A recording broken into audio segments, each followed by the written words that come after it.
প্রিয় student, welcome to SKB math and physics education চ্যানেলে তোমাদের স্বাগতম। শুরু করব ডব্লিউবিএসএসসির গ্রুপ ডি এর জন্য কিছু গুরুত্বপূর্ণ ইম্পর্টেন্ট ম্যাথ, যে ম্যাথগুলো পরীক্ষা আসার মতো এবং ম্যাথগুলো শর্টকাট হবে এবং গুরুত্বপূর্ণ বেছে বেছে আনা, পরীক্ষা আসে প্রায়। তো শুরু করা যাক, ক্লাস স্কিপ করবে না। প্রথম প্রশ্ন, প্রথম ম্যাথ। এই ম্যাথগুলো দিয়েছিলাম এর আগে, এগুলো ট্রিক্সের অঙ্ক। বলেছে 45 লিটার মিশ্রণে দুধ ও জলের অনুপাত 3:2। 3:2 দুধ আর জলের অনুপাত কত লিটার? 45 লিটার। কত ইউনিট? 5 ইউনিট। 5 ইউনিট সমান সমান 45 লিটার, 1 সমান সমান 9। তাহলে দুধ কত? 27 লিটার, আর 18 লিটার হচ্ছে জল। এই পর্যন্ত ক্লিয়ার? ওই মিশ্রণে কত পরিমাণ জল মেশালে দুধ ও জলের অনুপাত 9:11 হবে? শর্টকাট। তাহলে 27 হচ্ছে দুধ আর জল হচ্ছে 18। কি মেশাতে বলেছে? জল মেশাতে বলেছে, দুধ কিন্তু মেশাতে বলেনি। অনুপাত কত হবে? অনুপাত হবে 9:11, অর্থাৎ 9:11 আমি লিখলাম। দুধ কিন্তু মেশাতে বলেনি বলে দুধ কিন্তু সমান রাখতে হবে আমরা, তাই না? শর্টকাটে কি করি? দুধ মেশাতে বলেনি বলে দুধ আমাদের সমান রাখতে হবে। এখানে 27 লিটার, এখানে 9 লিটার, সমান কিন্তু নেই। সমান করতে গেলে একে 3 দিয়ে যদি গুণ করে দিই, তাহলে দেখো এখানেও 27, এখানেও 27, তাহলে একেও 3 দিয়ে গুণ করতে হবে। তাহলে আগে ছিল 18 লিটার, এখন হয়ে গেল 33 লিটার। তাহলে 18 থেকে 33 হয়ে গেল। তাহলে কত লিটার জল মিশিয়েছি আমরা? 15 লিটার জল মিশিয়েছি। 39, 40, 39। একজন অসৎ ব্যবসায়ী মাল কেনার সময় 25% হারে ঠকায়। মাল কিনছে, এটা ধরো একটা ব্যক্তি, সে বিক্রি করছে কার কাছে? দোকানদারের কাছে বা কারো কাছে। সে কেনে এটা, এর কাছ থেকে 125 গ্রাম কিনছে। এই লোকটা, যে বিক্রি করছে তার কাছ থেকে 125 গ্রাম কিনছে। 25% লাভ বলে 125 ধরে নিলাম। 125 গ্রাম নিচ্ছে, আর একে বলছে 100 গ্রাম। একে বলছে এটা 100 গ্রাম। আমি একটা বস্তু বিক্রি করতে গেছি তার দাড়িপাল্লাতে, তো আমি দিচ্ছি, ও ওজন তুলছে, 125 গ্রাম হওয়ার পরে বলছে 100 গ্রাম হলো। তার মানে কি ওর পালাতে ফের আছে, তাই না? তো 100 গ্রাম বলছে একে, 125 গ্রাম নিয়ে বলছে 100 গ্রাম। ঠকালো। 100 গ্রামের দামই দিল, কিন্তু নিল কিন্তু 125 গ্রাম। এ আবার যখন বিক্রি করছে একটা ব্যক্তিকে, তাকে 80 গ্রাম দিচ্ছে। 80 গ্রাম দিচ্ছে, ধরে নাও 100 গ্রামের দাম সে 100 টাকা লোকটাকে দিল। এই লোকটাকে দিল 100 গ্রামের দাম 100 টাকা, নিচ্ছে কিন্তু 125 গ্রাম। এই লোকটা কি করছে? আবার বিক্রি করছে আরেকজনকে 80 গ্রাম দিচ্ছে, আর বলছে কি এটাই 100 গ্রাম। 80 গ্রাম দিয়ে বলছে এটাই 100 গ্রাম। তো এও 20% ঠকলো, 100 গ্রাম বলে বিক্রি করে দিল। তো লাভ হলো কতটা? তাহলে 125 গ্রাম নিচ্ছে, বিক্রি করলো 80 গ্রাম, আর বলছে 100 গ্রাম এটা নিয়ে নাও। তো লাভ হচ্ছে তার 45 গ্রাম। 80 গ্রাম দিয়ে কিন্তু 100 গ্রামের দাম নিয়ে নিচ্ছেই। 100 গ্রামের দাম নিয়ে নিচ্ছে, তার মানে কিনেছিল যে টাকা, সেই টাকা 80 গ্রাম দিয়েই নিয়ে নিচ্ছে। 80 গ্রাম দিয়েই 100 টাকা নিয়ে নিচ্ছে। তো লাভ হচ্ছে তার কত? 45 টাকা লাভ। কতর উপরে? 80-র উপরে। 80-র উপরে 45 টাকা, 100-এ কত? এটা করতে হবে। 4 দুগুণে 8, 5 দুগুণে 10, 4 দিয়ে 5 5 25, 225-কে ভাগ করতে হবে।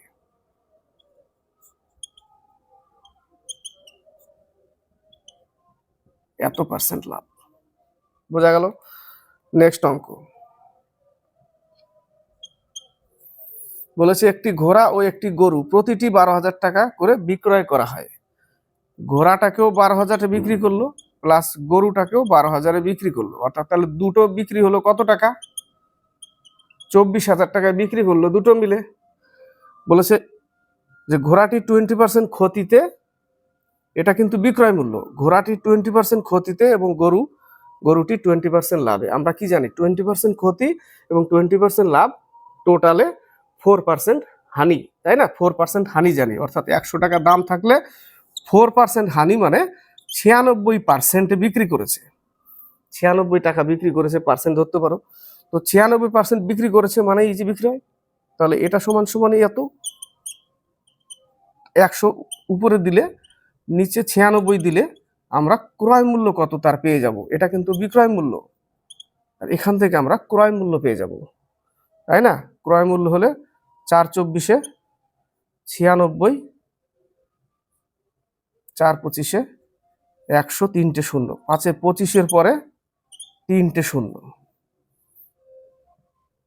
25,000 টাকা ক্রয় মূল্য, বিক্রি করছে 24,000 টাকা। ক্ষতি আছে এখানে কত? 1,000 টাকা ক্ষতি।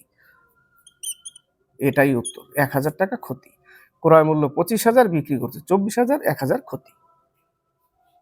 নেক্সট অঙ্ক 35। একটি মূলধনের ওপর নির্দিষ্ট সুদের হারে 2 বছরের সরল সুদ এবং চক্রবৃদ্ধি বার্ষিক দেও হলো যথাক্রমে 12,000 টাকা ও 14,400 টাকা।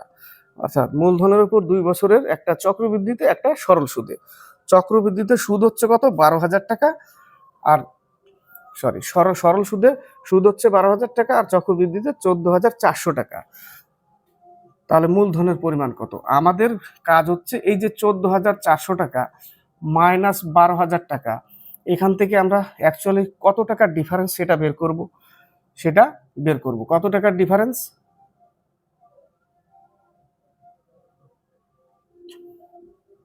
2,400 টাকার ডিফারেন্স, তাই না? তো সরল সুদের আকারে একটা পার্সেন্টেজ আমরা বের করে নেব এখান থেকে, যে 1200 টাকার উপরে 2,400 টাকা ডিফারেন্স হচ্ছে, তাই না? চক্রবৃদ্ধির জন্য 2,400 টাকা ডিফারেন্স হচ্ছে, 12,000-এর উপরে 2,400 টাকা। 100-এ কত? আর কত বছরের? 2 বছরের। এই ক্ষেত্রে চক্রবৃদ্ধি আর সরল সুদ যদি থাকে, সরাসরি 2 গুণ হবে উপরে, নিচে 2 দিয়ে ভাগ করে এক বছরের বের করা যাবে না, 2 বছরেরই বের করতে, 2 দিয়ে গুণ করে। তাহলে 2 দিয়ে গুণ করলে পুরোপুরি পার্সেন্টেজটা পেয়ে যাবো আমরা। কি পেয়ে যাবো? পার্সেন্টেজ পেয়ে যাবো। দুটো শূন্য কাটা 12 দুগুণে 20 দুগুণে 40%। এই ক্ষেত্রে 2, চক্রবৃদ্ধি আর সরল সুদের ক্ষেত্রে 2, কিন্তু সরাসরি গুণ করে দিলে আমরা পার্সেন্টেজ পেয়ে যাই। পার্সেন্টেজ পেয়ে গেলাম, ক্লিয়ার। এবার মূলধন কত সেটাও পেয়ে যাবো। পি টাকা, সরল সুদে ফেলছি, এবার সরল সুদে ফেলবো। পি টাকা 40%, 2 বছর সরল সুদ, সুদ কত? 12,000 টাকা। এটা 12,000 টাকা। তাহলে শূন্য শূন্য কাটি, 5 দুগুণে 10 কাটি, 3-4-এ 12 কেটে দিলাম, তাহলে 3-5-এ 15,000 টাকা। আসল কত টাকা? 15,000 টাকা। বোঝা গেল অঙ্কটা? এখানেও 35 নম্বর। একটি চেয়ারের মুদ্রিত মূল্য 2,000 টাকা। মুদ্রিত মূল্য অর্থাৎ ট্যাগ, প্রাইস ট্যাগ, মুদ্রিত মূল্য 2,000 টাকা। 20% ও 1% দুটি ক্রমিক ছাড় দেওয়ার পর চেয়ারটি 1,400 টাকাতে বিক্রি হয়। তাহলে আগে আমাদের কাজ হচ্ছে একটা 20% ছাড়ে, তাহলে বিক্রয় মূল্যটা বের করে নিই প্রথম ছাড়টা থেকে। বিক্রয় মূল্য কত? 1,600 টাকা। আরেকবার ছাড় দেওয়ার পর হয়ে গেছে 1,400 টাকা। তার মানে কি 200 টাকা আরো ছাড় দিয়েছে, আরেকবার ছাড়ের পরে হয়ে যাবে 1,400 টাকা। এই পর্যন্ত 1,600 টাকা বিক্রয় মূল্য, আরেকবার ছাড় দিলেই 1,400 টাকা বিক্রয়। তার মানে 200 টাকা ছাড় দিয়েছে, 200 টাকা ছাড় দিয়েছে। কতর উপরে? এর উপরে 200 টাকা ছাড়। তাহলে 1,600 টাকার উপরে কত টাকা ছাড়? 200 টাকা ছাড়, আর পার্সেন্ট, তাই না? 200 টাকা আর পার্সেন্ট। এক্স এর মান কত পেয়ে যাবো এখান থেকে? এক্স এর মান শূন্য শূন্য কাটা, আর সমান সমান 200/16, 4-4-এ 16, 4-5-এ 20, 25/2। এই যে নিচে 12.5% আছে, উত্তর কমপ্লিট, 12.5%। দ্বিতীয়টা হচ্ছে 12.5%, ভাগ করলেই 12.5 আসবে। 33 নম্বর। 3 জন লোক কোনো একটি কাজ 18 দিনে করে। 3 জন লোক, এটা লোক কত দিনে করে? 18 দিনে। সমান সমান লিখলাম, কারণ কেন? বালক একদিকে, একটাতে কনভার্ট করবো, না লোকে নাহলে বালকে। 6 জন বালক কত দিনে করে? 18 দিনে। 18 কেটে দাও, 3 দুগুণে 6 কেটে দাও, অর্থাৎ একজন মানুষ সমান সমান 2 জন বালক। একজন মানুষ সমান সমান 2 জন বালক। নিচের লাইনে দেখো 4 জন লোক সমান সমান তাহলে কয়জন বালক? নিচের লাইনে তাহলে 4 জন লোক সমান সমান 8 জন বালক। 8 জন বালক, তার সাথে আরেকজন 4 জন বালক আরো অ্যাড করা আছে, প্লাস 4 জন বালক, তাহলে হয়ে গেল 12 জন বালক কমপ্লিট। এবার প্রথম লাইনে ফিরে যাব, যে 6 জন বালক কোনো কাজ 18 দিনে করতে পারে, তাহলে একজন বালকের বেশি দিন লাগবে আর 12 জন বালকের কম দিন লাগবে, 9 দিনে কাজটি শেষ হবে, তাই না? কত দিনে? 9 দিনে। 40 নম্বর, এ ও বি এর গড় আয় 3300 টাকা।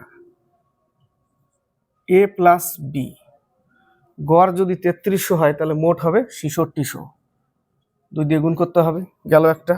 বি ও সি এর গড় আয়, বি সি এর গড় আয় 3000 হলে মোট হবে 6000 টাকা, লিখছি। এবং এ প্লাস সি গড় আয় যদি 2700 হয় তাহলে মোট আয় 5400 টাকা। সবাই সবার মধ্যে আছে বলে 2 কমন, তারপরে কি লিখতে হবে? এই কাজের অঙ্ক, A plus B plus C equal to যোগ করতে হবে। যোগ করলে কত হবে? যোগ করলে এখানে হয়ে যাবে 18,000, 18,000 এইগুলোর যোগফল 18,000। তাহলে এ বি সি সমান সমান 9,000, তাই না? এ বি সি সমান সমান কত? A plus B plus C equal to 9,000। তো 3 জনের মোট আয় 9,000 টাকা, 3 জনের মোট আয়, কিন্তু পরে বলেছে এদের গড় আয় কত, তাহলে 3 দিয়ে ভাগ করে দিতে হবে, গড় আয় পেয়ে যাব 3,000 টাকা। কত টাকা? 3,000 টাকা উত্তর। 38 নম্বর, আমি 500 টাকায় 2টি গরু কিনে একটি 20% ক্ষতিতে ও একটি 8% লাভে বিক্রি করলাম। 500 টাকায় 2টি গরু কিনে একটাকে 12% ক্ষতিতে আর একটাকে 8% লাভে বিক্রি করলাম। মোটের উপর কোনো লাভ বা ক্ষতি হলো না, এই টাইপের অঙ্ক থাকলে মোটের উপর কোনো লাভ নেই, 0, এলিগেশন করে দাও। এই পাশে 8, এই পাশে 12, 4 দুগুণে 8, 3 4 12, টোটাল ইউনিট কত? 5 ইউনিট। 5 ইউনিট মানেই 500 টাকা। 1 ইউনিট সমান সমান 100 টাকা, তাহলে একটার দাম কত? 200 টাকা, আর একটার 300 টাকা, এই যে 300 টাকা। এই টাইপের অঙ্ক আসলে শর্টকাট। 32 নম্বর, বিক্রয় মূল্যের উপর 25% লাভ হলে, এই টাইপের অঙ্ক সিজিএলে আসে। বিক্রয় মূল্যের উপর 25% লাভ হলে ক্রয় মূল্যের উপর শতকরা লাভ কত? ভালো করে খেয়াল করবে, মনে রাখবে। অঙ্কটা করতে হবে বিক্রয় মূল্যের উপরে 25% লাভ, এরকম লিখতে হবে আগে। কাটলে পাবো 1/4।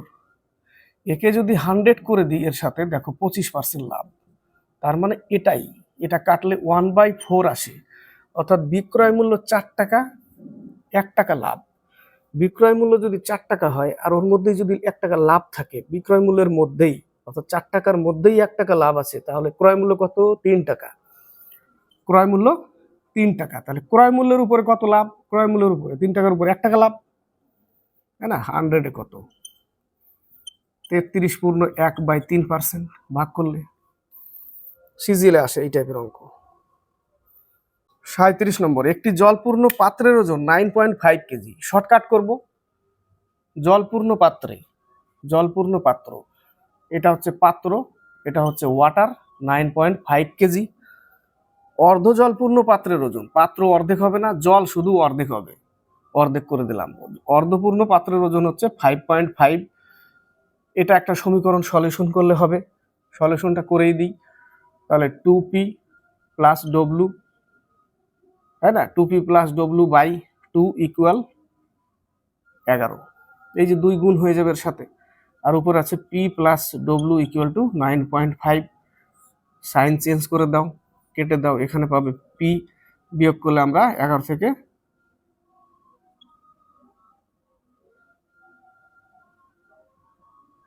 11ই তো হয়, ঠিকই তো আছে। তাহলে 11 থেকে বিয়োগ করতে হবে 9.5, ঠিক আছে? তাহলে বিয়োগ করলে 1.5, তাহলে p সমান সমান 1.5। এটা ওজন, পাত্রের ওজন, ওটাই বলেছে। খালি পাত্রের ওজন কত? এই গেল সমীকরণে। এবার আমাদের যদি শর্টকাটে করতে চাই, তাহলে সরাসরি আগে 9.5 থেকে 5.5 বিয়োগ দিবে, ঠিক আছে? কত আসছে? 4 আসছে, 4 আসে না?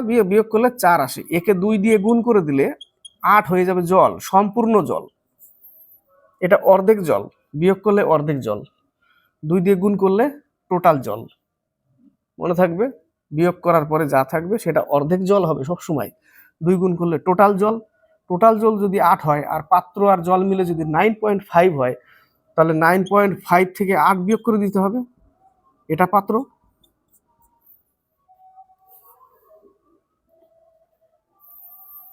37 নম্বর, একটি গ্রামের বর্তমান জনসংখ্যা 5500।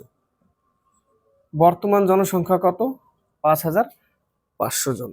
যদি পুরুষের সংখ্যা 11% বৃদ্ধি পায়, এলিগেশনে করতে হবে, 11% বৃদ্ধি পায়, এটা পুরুষ, এবং মহিলাদের 20% বৃদ্ধি পায়, তবে জনসংখ্যা হয় 6330। পার্সেন্টেজ নেই, আরেকটা বের করতে হবে কি করে? ওই 6330 থেকে 5500 বাদ দিলে 8300 টাকা বাড়তি, কতর উপরে? 5500-র উপরে। এখান থেকে পার্সেন্টেজ বের করতে হবে। 5500-র উপরে 100-এ কত? পার্সেন্টেজ একটা বের করে নিলেই 5-16-80, 5-6-30, 5-11-55, তাহলে 166/11%। তাহলে 166/11%, একে এলিগেশন করতে হবে। 11 দুগুণে 22, 220 মাইনাস 166/11, এখান থেকে বিয়োগ করলে পাবো 4, 166 না, তাহলে 4, তারপরে 7 দিলে পরে 5, 54। তাহলে একটা পেলাম এই পাশে, 54/11 বিয়োগ করছি, আর এই পাশে 11 121, তাহলে 166 থেকে 121 বাদ দিলে এই পাশে পাবো 45/11। হয়ে গেল 45/11। এটা এই সোজা বিয়োগ করে যা পাবো, এটা এই সোজা বিয়োগ করে এটা পেলাম।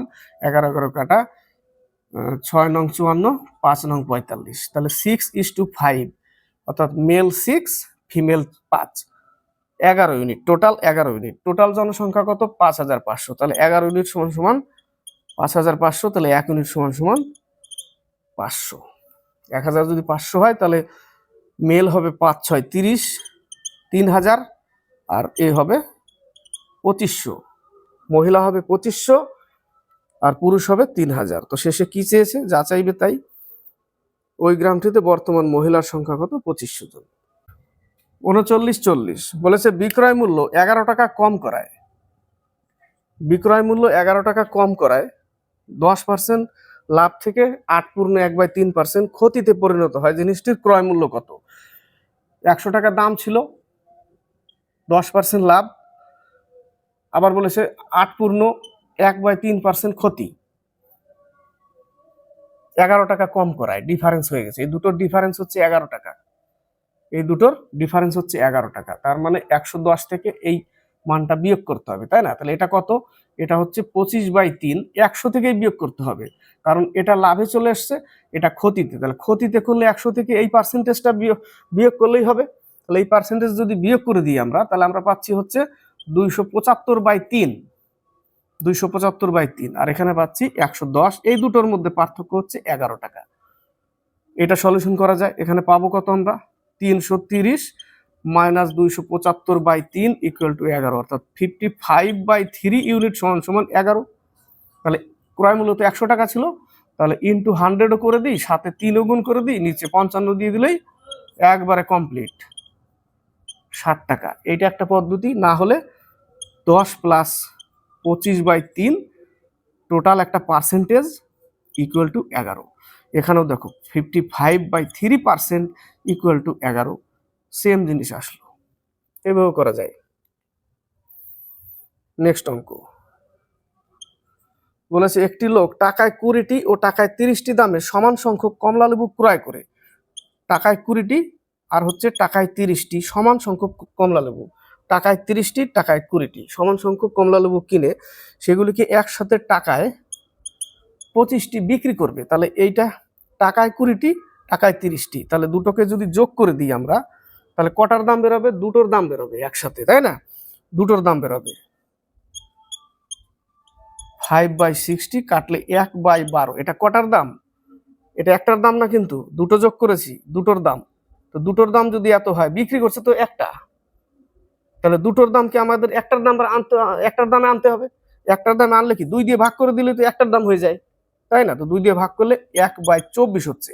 এবার দেখো 24টা বিক্রি করছে 1 টাকায়, কি বলছি 25টা বিক্রি করছে 1 টাকায়, কিনেছিল কিন্তু 24টা 1 টাকায়, কিনেছিল 24টা 1 টাকায়, বিক্রি করছে 25টা 1 টাকায়, তারপরে একটা ক্ষতি করে দিচ্ছে, একটা ক্ষতি করে দিচ্ছে, তাই না? তাহলে 25-এ 1 ক্ষতি, কি করতে হবে? 25-এ 1 ক্ষতি, 100-এ কত? 4% ক্ষতি, এটা হবে ক্ষতি 4%।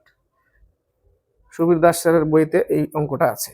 33 নম্বর, 64 লিটার মিশ্রণে দুধ ও জলের অনুপাত 5:3। কত লিটার? 64 লিটার, 5:3, দুধ আর জল। টোটাল ইউনিট কত? 8 ইউনিট। 8 ইউনিট সমান সমান 64, 1 ইউনিট সমান সমান 8, তাহলে দুধ কত? 40 লিটার, 24 লিটার জল পেয়ে গেলাম, বের করে নিলাম এখান থেকে। তো কত পরিমাণ জল মেশালে, দুধ কিন্তু মেশাতে বলেনি, জল মেশালে 3:5 হবে।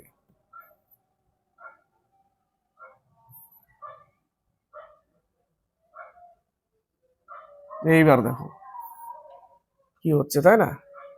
কত পরিমাণ জল মেশালে 3:5 হবে। 5:3, 5 × 8 = 40 জল, 3 × 8 = 24, 40 দুধ, 24 জল। কত পরিমাণ জল মেশালে সেই অনুপাত 3:5 হবে। জল মেশাতে বলেছে, দুধ কিন্তু মেশাতে বলেনি। দুধকে কিন্তু এবার রাখতে হবে সম পরিমাণ। এই যে একটা অঙ্ক আসলো এতক্ষণে, যে ওই ট্রিক্সে কিন্তু কাজ হলো না, তাই না? ট্রিক্সে এবার মিলাতে গেলে মুশকিল। ট্রিক্সে মেলাতে গেলে আমাকে তো দুধ 1 করতে হবে, দুধ তো 1 করতে পারছি না, এই জায়গাটা 3 আছে এখানে, তাহলে আমাকে কিসে যেতে হবে? ফিরে চলে যাই, বিকল্প লাইনও তো জানতে হবে আমাকে, তাই না? তাহলে 40 কি মেশাতে বলেছে? জল মেশাতে বলেছে। 40/24 প্লাস x লিটার জল মেশালাম, 3/5 হয়ে গেল, বাস। 4 × 5 = 20 ইকুয়াল 3 × 24 = 72 প্লাস 3x, তাহলে 72 বিয়োগ করলে 228, 3 দিয়ে 228 হলো না, কি হলো? কত পরিমাণ জল মেশালে? জলই তো মেশালাম এত। 4 × 5 = 20, 200, 3 × 24 = 72 প্লাস 3x, ঠিক আছে। 8 আছে 10 হবে, 2 হলে সরি এখানে 1 হবে, 128। তাহলে 128কে ভাগ করতে হবে 3 দিয়ে, 3 × 4 = 12, 3 × 2 = 6, এত লিটার। তাহলে দেখো এই টাইপের অঙ্কতে ট্রিক্সে ফেসে গেলাম একটা। তো ফেসে গেলাম, এখন আসছে না, কি করা যাবে? তো বিকল্প পদ্ধতি তো জানতে হবে আমাকে, যে না এইভাবে আসছে না, তাহলে এইভাবে বের করে দিই। চলে আসলো অঙ্ক উত্তর। তার মানে কি 99% 1% ফেসে থাকে, যতই শর্টকাট দেখাক 1% ফেসে যাবে। তখন বিকল্প পদ্ধতি জানতে হবে, মানে আমার বেস ক্লিয়ার থাকলে, তোমার থাকলে, তবে তুমি এইভাবে চলে আসবে তখন। 39, এটাই শেষ ম্যাথ। বলেছে কিছু পরিমাণ টাকা সরল সুদে ঋণ নিলে 2 বছরের জন্য 720 টাকা, 2 বছরের জন্য 720 টাকা, তারপর আরো 5 বছরের জন্য। এই টাইপের ম্যাথ কিন্তু জটিলতা এই জায়গাটা থাকে। এরপর 5 বছর, এরপর আরো 5 বছর পর, এই জায়গাটা ভাষাগত দিক থেকে যদি গন্ডগোল হয়ে যায় ম্যাথ দেওয়ার সময় এক্সামে, তাহলে কিন্তু উত্তর ভুল চলে আসার সম্ভাবনা। এখানে দেখো ঠিক লিখেছে, এর তারপর আরো 5 বছর, তারপর আরো 5 বছর, অর্থাৎ 2 বছরের পরে আরো 5 বছর। এখান থেকে 1 2 3 4 5, আরো 5 বছর, তাই না? আরো 5 বছর পর সেই টাকা হবে 1020 টাকা। তাহলে এখান থেকে এখানে 5 বছরেই এসছে, তাহলে 5 বছরে কত টাকা বাড়লো? 300 টাকা।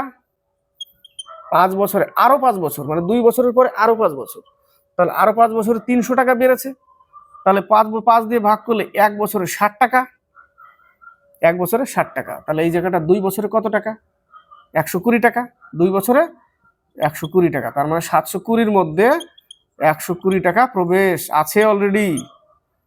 600 টাকা হচ্ছে মূল টাকা, 600 টাকা মূল টাকা। 600 টাকা যদি মূল টাকা হয়, শতকরা বার্ষিক সুদের হার কত? তো 120 টাকা 600 টাকার উপরে 120 টাকা হচ্ছে সুদ, কত বছরের? 2 বছরের টাকা না এটা, ইন্টু 100-এ কত, 2 বছর দিয়ে যদি ভাগ করে দিই তাহলে 1 বছরেরটা পাবো এই জায়গাটা। এটাই 1 বছরেরটাই বের করতে হবে। কেটে দিলাম, 6 × 2 = 12, 10%। কমপ্লিট। ভালো লাগলে লাইক শেয়ার কমেন্ট অবশ্যই করবে, চ্যানেলের সাথে যুক্ত হয়ে থাকবে, সাবস্ক্রাইব করবে আর এগিয়ে নিয়ে যাবে।